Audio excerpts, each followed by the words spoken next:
So we're going to service the transmission next. The transmission is on the access is on the side of the bike here, just behind the right cylinder. And what you're going to see up here is the filler hole. We're going to remove that so we can add fluid. But first we have to get the existing fluid out, and that's down here, this guy right here. So that's the drain plug for the transmission. And we'll go through some explanations on what fluid you need and things like that. One of the things I'm going to point out about this particular drain plug is, in order to make sure you don't get oil everywhere, I've moved the kickstand up out of the way, and we've secured the bike with a scissor lift and some additional tie downs on the front, just to make sure it doesn't go anywhere while we have the center stand up and it's on the hoist a few feet in the air. So the first step in getting the oil out of the transmission, I'm going to take the filler cap off, which is here on the side. And the reason I'm going to do that is so that when I release the drain plug on the bottom, that we're not going to have the issue with air and a glug oil going all over the place when we take the drain plug out. So that's out of the way. Now we can move and get to the bottom. So okay, we've got a drain bucket ready to go, so that when we get this oil out of here, we'll have some place to catch it.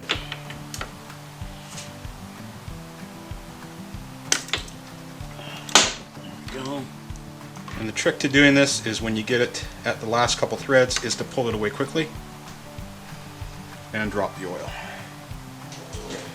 And this oil was in actually really good shape. Unfortunately, you don't know the history of the bike sometimes, and when the last service was done, especially if the previous owner didn't know.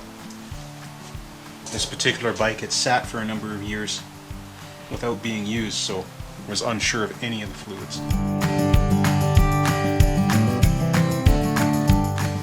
Okay, while we're waiting for the transmission to drain, I'm going to talk a little bit about the transmission oil that you put in the GS. Now there's what the factory manual calls for is something called hypoid gear lubricant, and there really isn't much more of an explanation other than it calls for a 90 weight API GL5. So I couldn't get a straight 90. 80-90 is not going to make any bit of difference. Remember, with any of the oils that you're looking at, the first number is the cold weight or viscosity, and the top number is the hot weight or viscosity. So 80-90, straight 90, virtually the same thing. The biggest thing here is that we understand that it's a hypoid. Hypoid oils have additives in them to assist with complex gear meshes or clutching to quieten things down, and this matches the factory requirements API GL5. So next step before we start putting oil back in is to change the crush washer on the drain plug. I have a wide variety of crush washers here, new ones, so we just got to make sure we find one that's the right size, and on it goes. Crush washers, again, something you pick up in bulk and keep a ready hand supply of. You're always going to need them for changing oil, and way cheaper to buy them in bulk than it is to buy them individually from your dealer. Okay, we're ready to put the drain plug back in. We've got our drain plug ready to go, and get that threaded up in there. And that's snugged up. Just going to clean any excess oil off, and then we're going to torque this down to 30 Newton meters is what the rating is on this. So torque spec on this, again, 30 Newton meters.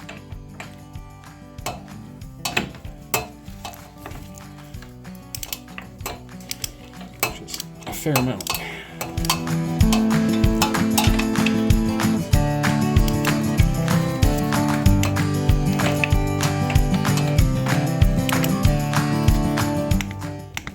There we go. So the drain plug's in. Now we can start to refill our transmission. Right. So we're ready to fill up the transmission, and we're going to, of course, fill it through this hole here, as I mentioned earlier. Going to try to use the the hose on the end of the bottle so that we get as much of the oil down into the transmission and not spilling out at all. So we're going to stick the hose down there, and then we're going to tilt the bottle up like so and fill the transmission. And the goal here is to have the oil start to come out that filler hole. That's how we're going to know that the transmission is full, is when the oil starts to pour out of that hole. It's up to the proper level. So the transmission holds 900 milliliter, just under a liter, so this jug is 946 milliliters, so you'll see it pretty much the whole jug.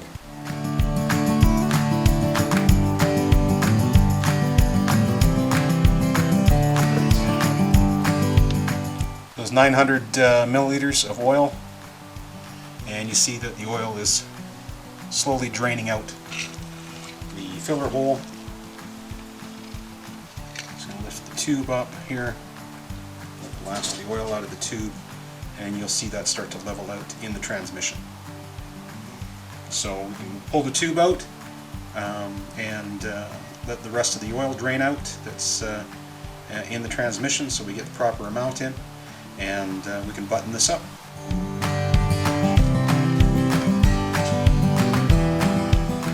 So installing a new crush washer on the filler plug as well, and we can go ahead and put that in.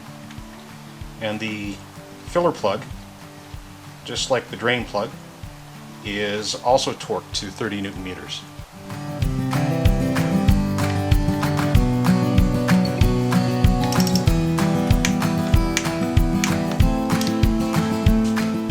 So that's it. That's how you change the oil in your transmission. And if you have any questions, put them in the comment section below.